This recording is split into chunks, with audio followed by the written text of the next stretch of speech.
1970 something Sony Trinitron.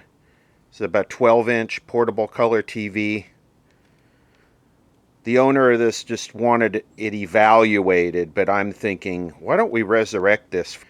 Yes, I know, when I was growing up, we had one of these in the bedroom, bathroom, pantry, panty, kitchen, laundry room, living room, dining room. We had one of these in every room that I remember when we were growing up.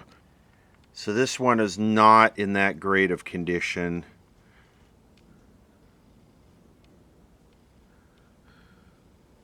It does still have the little Sony logo, which has not been removed. Looks like that's been rubbed off. I don't know what it is. KV1210 or something like that.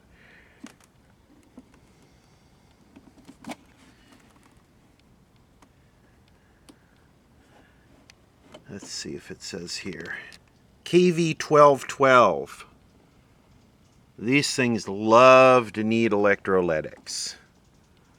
I'm just going to plug it in and power it up. Let's see what it does. A lot of these don't like reduced voltage. They don't like you to bring them up slow.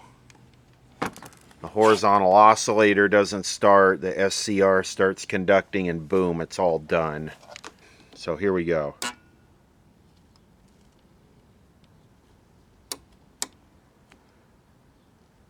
Well, I heard the degaussing, so it's getting power, but other than that,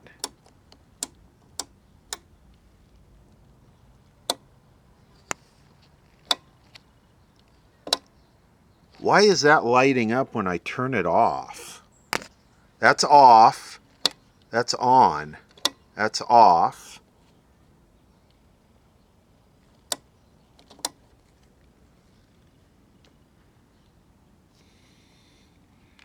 I see we do have a circuit breaker here, so I'm going to power it up. Ooh, it pops instantly. Listen.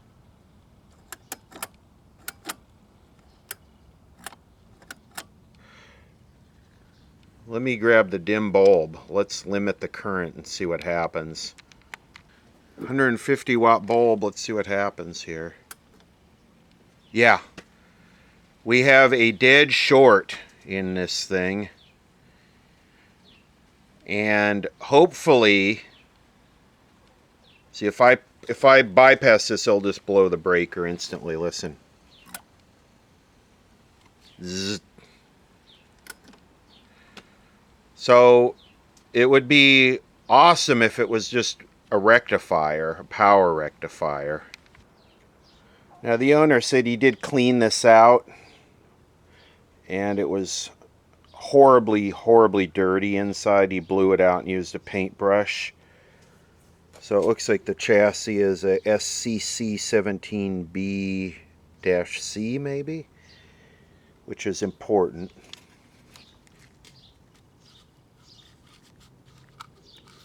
Is that factory?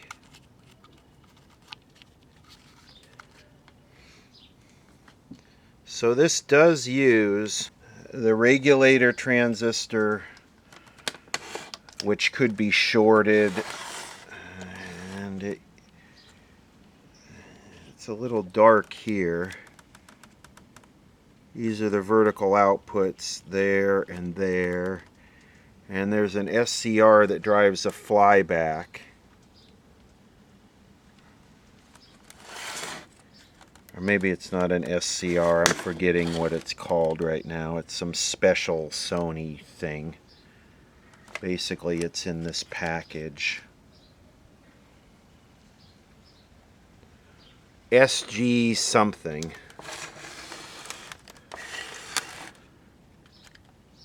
Here's the power supply.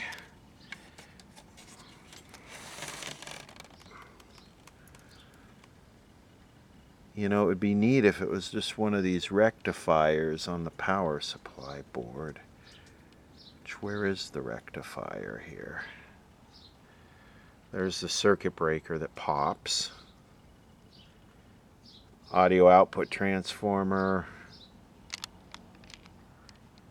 Well, what's going on here? It looks like the diode bridge would have been right there, but it has that burnt looking thing in a plastic tube. That burnt looking thing, what is going on here? Maybe I should pull the schematic on this. Really? It's just got it's been replaced with a single diode. You can see it better back here. The capacitor wizard is very good for shorted semiconductors because of the way it tests stuff under 5 millivolts or whatever at 100 kilohertz. So this thing is not shorted. It also does not look like the regulator transistor is shorted. I mean, it could certainly be a shorted electrolytic, but it's not very likely. All these blue ones are going to be bad. All these little blue purple ones, you want to recap this if you're going to use it. Now this transistor here is measuring shorted, or very close to it. And I don't know, what is that? Is that a regulator? It's connected to the okay, it's time for a schematic. It's connected to the power board. Looks like some work's been done in here. You can see where that capacitor leaked and someone replaced it. These boards generally just need to be totally recapped. All these electrolytics. And you know, I probably shouldn't even mention this because it's going to drive the prices up, but now that NTE is gone, NTE is totally gone, it's going to make it a little bit more challenging to fix these early solid state sets because NTE covered so many of the parts, you know, the specialty parts for these things. So where is the horizontal trace transistor, or whatever they call it? So the serial number is like 31 something, so I think it's going to be in 1389-3. Before I go one step further with this, I need to check the CRT, because if we got a dead gun or an open filament or something and I spend 3 hours trying to diagnose you know, bad components and end up with something that doesn't work, it's not worth it, right? So we got to be intelligent. So this is a 330 AB22, so it's a 330 millimeter CRT. So 330 AB22. The adapter is X42. Test normal except red, black, and white. Test checks green gun and green checks red gun. I don't have any X42 here. Well, this one just says it's socket 5, which is, I should have that. Okay, I got socket 5 here. These early Trinitron CRTs, I don't think were known for their longevity. Little itty bitty tiny little thingies. Okay, we want that on 50.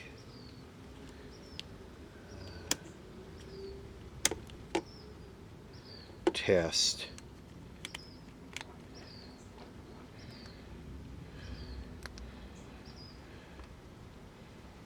It's like dead.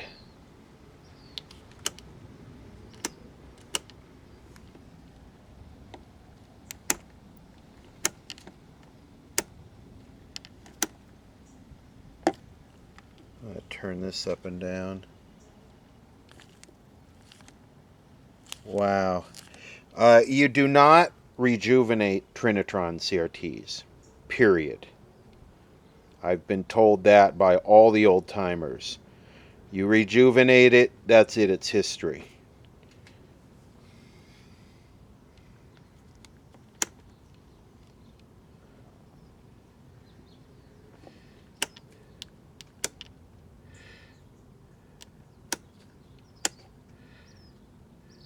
It's waking up a little bit.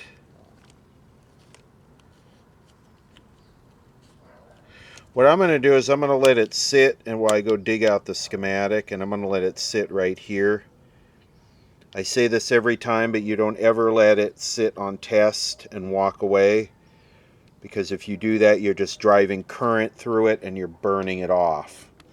So let it sit on setup. Okay, it's been sitting for a bit. Let's see where we're at. It's the cutoff.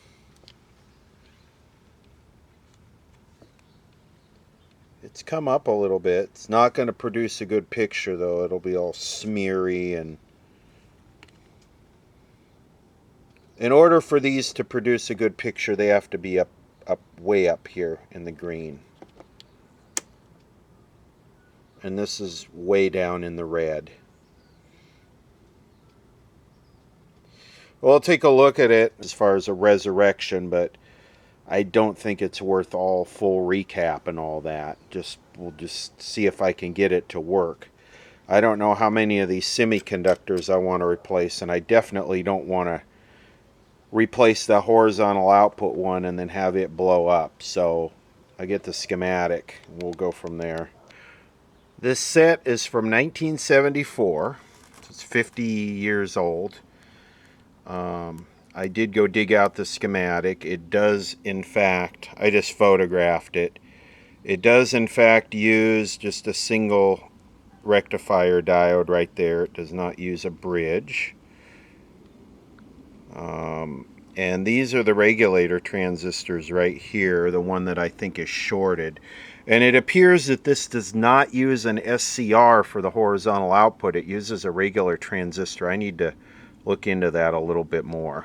And that capacitor could very well check shorted with the capacitor tester, because it essentially has a capacitor from emitter to collector.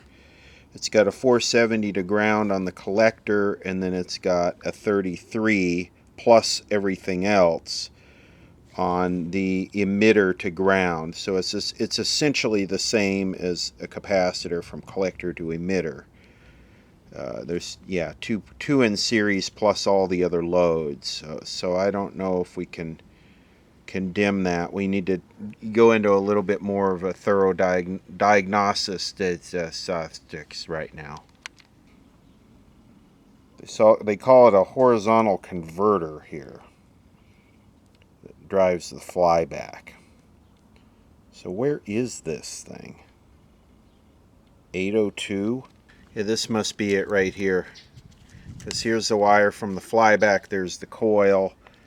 So there's the wire from the flyback, there's the coil, and then it connects directly. Okay, so this is it. Let's check this for shorts. And yes, this thing checks shorted. I don't think there's any way it could bypass around that.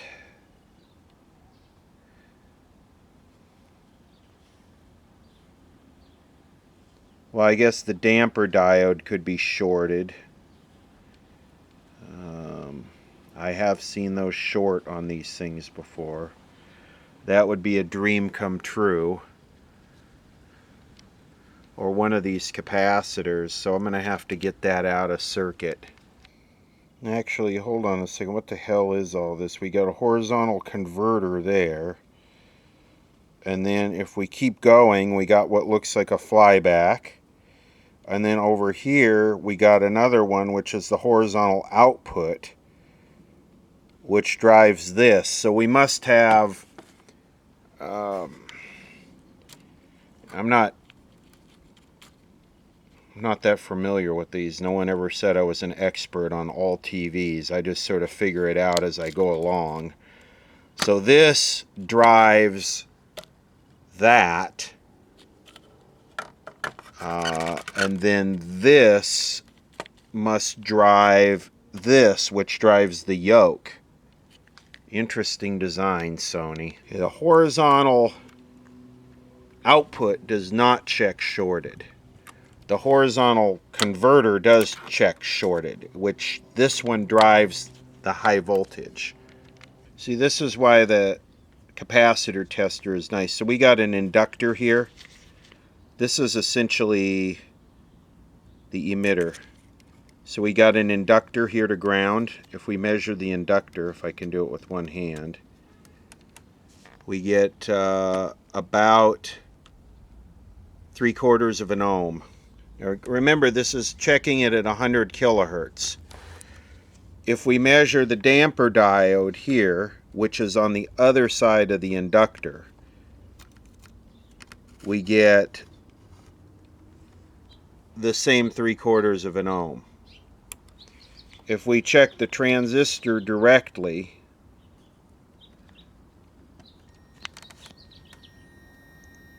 we get a dead short. So that confirms that that transistor is shorted. Here's what I'm going to do. I'm going to disconnect this wire, and I'm going to put a load here. This should be 130 volts. I'm going to put a load from here to ground, probably 130 volt 10-12 watt light bulb, and we'll see if the voltage regulator was damaged. I have that transistor disconnected. This is the lead from the flyback. So the B plus goes to the flyback and then through the flyback to here. And in place of the transistor, I have an 11 watt sine bulb. I have a meter connected across the bulb. This should regulate at 130 volts, and we should be able to adjust that. I'm going to power it up first with a 150 watt bulb. Let's see what happens here.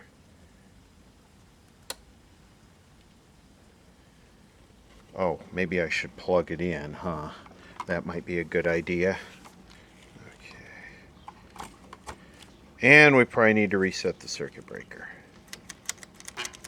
There we go.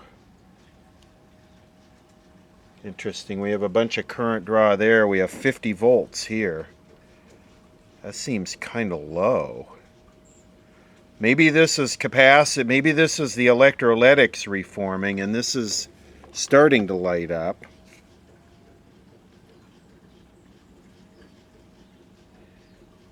I'm going to let this sit.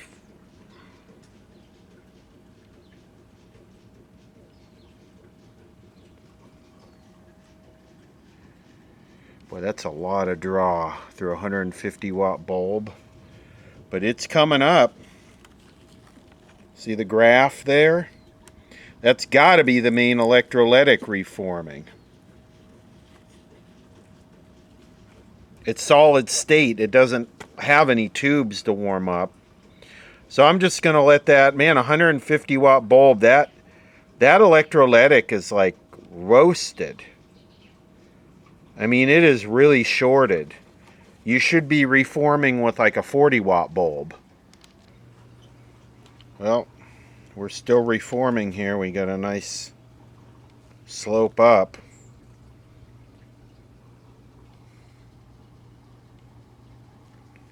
This is getting dimmer and that's getting brighter. Is this getting hot? Not yet. This is almost completely out. We're 113 here.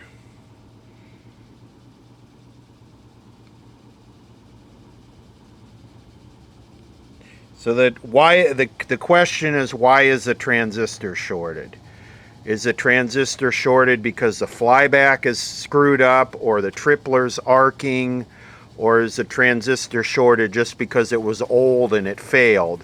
That's when I started working on TVs, that was always the big thing. Do we spend the $15 and change the horizontal output transistor, which the majority of the time was an NTE 238, or do we tell the person to buy a new set? Because if we spend the $15, $15 used to actually be worth something. It isn't today, but it actually used to be a make or break deal on a TV. Now it's like $15. That's like, you know, lunch at a fast food joint or a couple gallons of gas. But when I started working on TVs in the 90s, that was a make or break deal. Because if you put it in and it blows it up, then you're screwed. We're starting to plateau here with our capacitor reforming.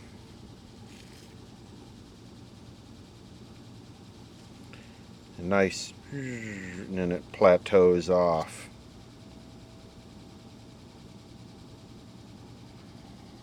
This light bulb is totally out now. And the capacitor is getting warm, slightly warm.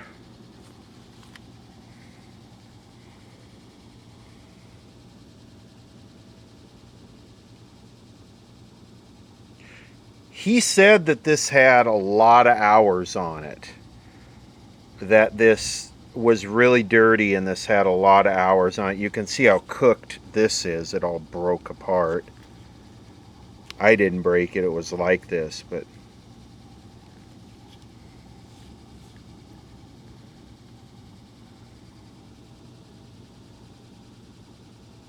okay, let's bypass the bulb here.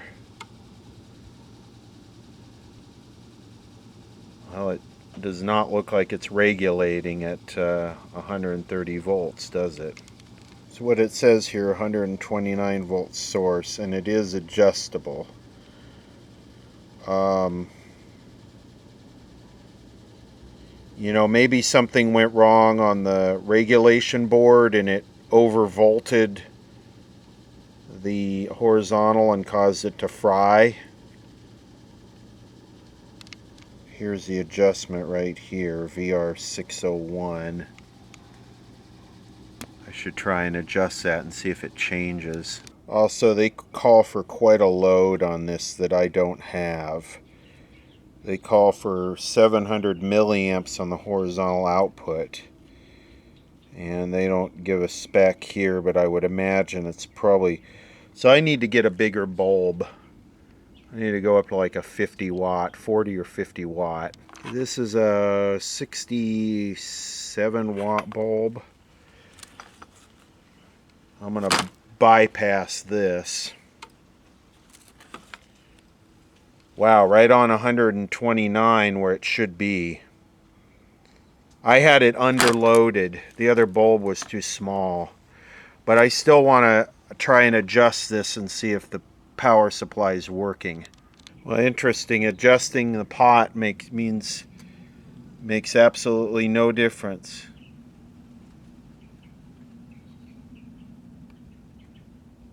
Well, it makes the difference between 0.55 and 0.71.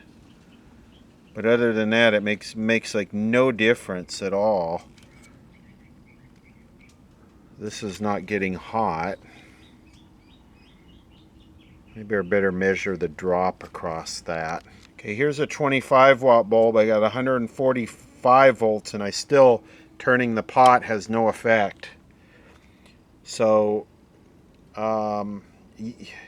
it's hard to, I think I need about a 40 watt bulb.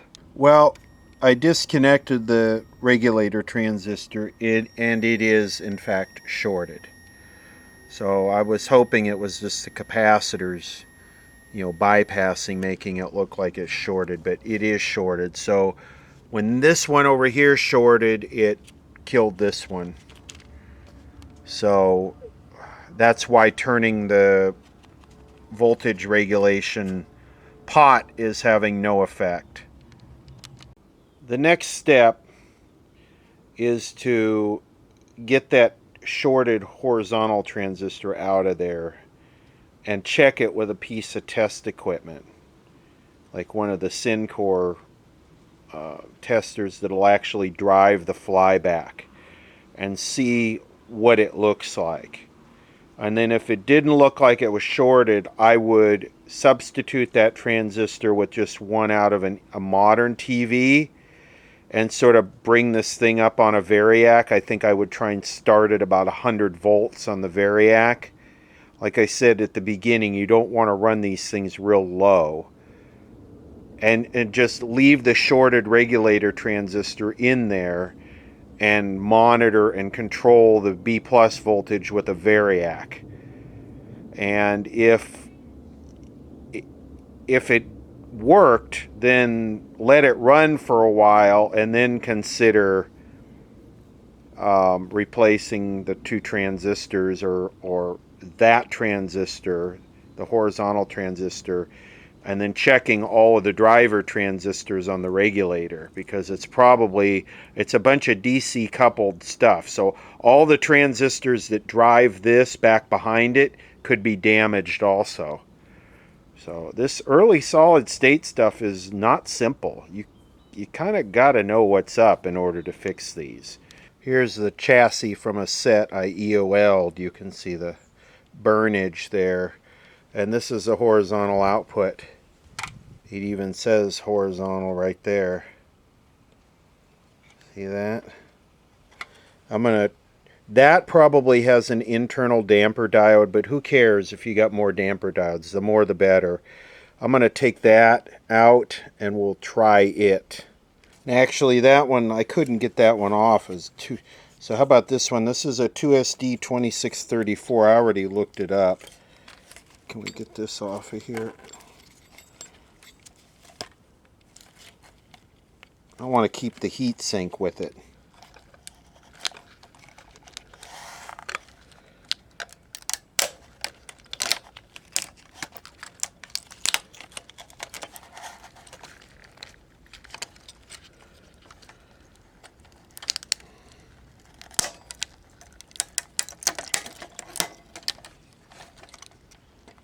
There we go. No heatsink grease for you, Sony. Okay, so on this one we have base, collector, emitter. Here we have base, emitter, collector. So I think I've done this right. I think I bent these right so I can tack this on right like that. Before I hook this up, I think I want to use the scope and look at the horizontal signal from the oscillator here. So this is the socket I was using for that light bulb to test this. This might be legit asbestos wire right here. That looks like asbestos. You know, this should probably go straight in the trash, but I'd rather grind it up and snort it. Okay, I got this thing on the variac and I'm at about 90 volts. I still have the flyback disconnected and I'm looking with the scope to see if there's any horizontal drive signal to the transistor. And it looks like it's flatlining totally. So that's not a good thing. This might not actually work like that. I think it uses this 4.7 microfarad to kickstart the horizontal, because then it gets its horizontal from itself. It generates its own voltages off the horizontal transformer or flyback. It generates that off the 18. It generates the 18.2 off of itself, and it uses the 129 through the 4.7 capacitor to kickstart the multi-vibrator here.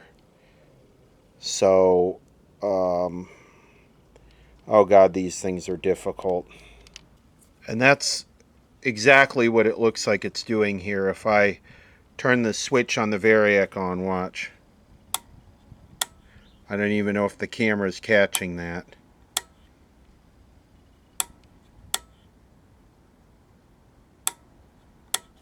So, looks like the horizontal oscillator is running. Should we go for it? Okay, I connected the wire back. I probably should be using a dim bulb. Let's just do it. Let's see what happens.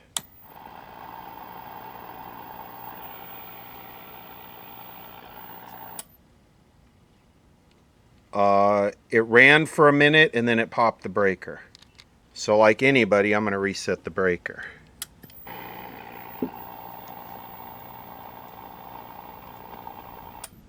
and then it blows the breaker. But it is working. So if you listen to the sound of the audio, you can just hear that it's way overloaded by the hum.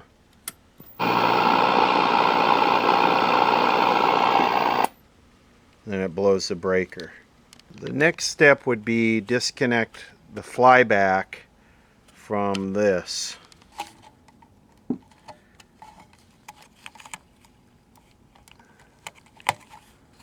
Why does that look all baked and burnt?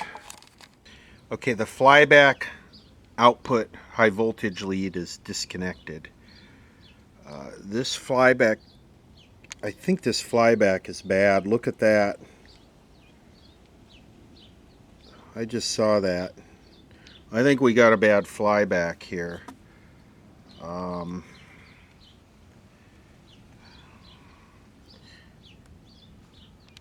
Here we go. I'm going to go down to 85 volts. Nothing. What did I disconnect? Let's try that again. Maybe I didn't have that on there good. It's interesting. It seems like it starts and then stops.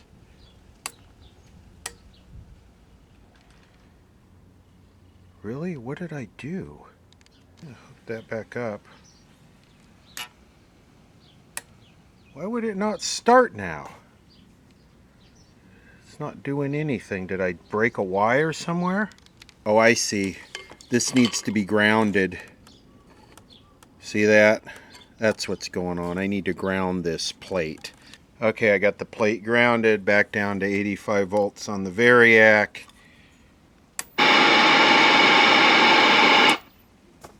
So there we go, it works. The scope came disconnected. Once again.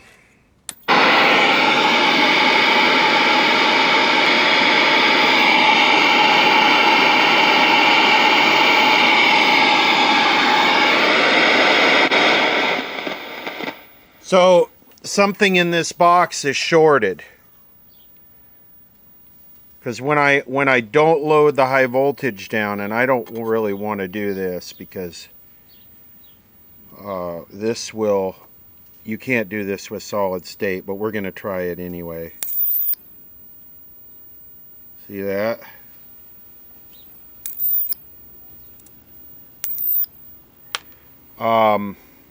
Something is shorted inside this box, inside this high voltage box right here. The diodes, the tripler, something is shorted. Because if I reconnect this,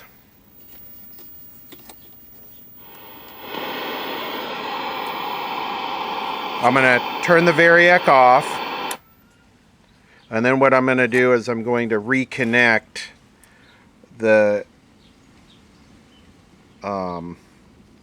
flyback to the tripler. Okay, don't try this at home, kids. Okay, I got it hooked back up.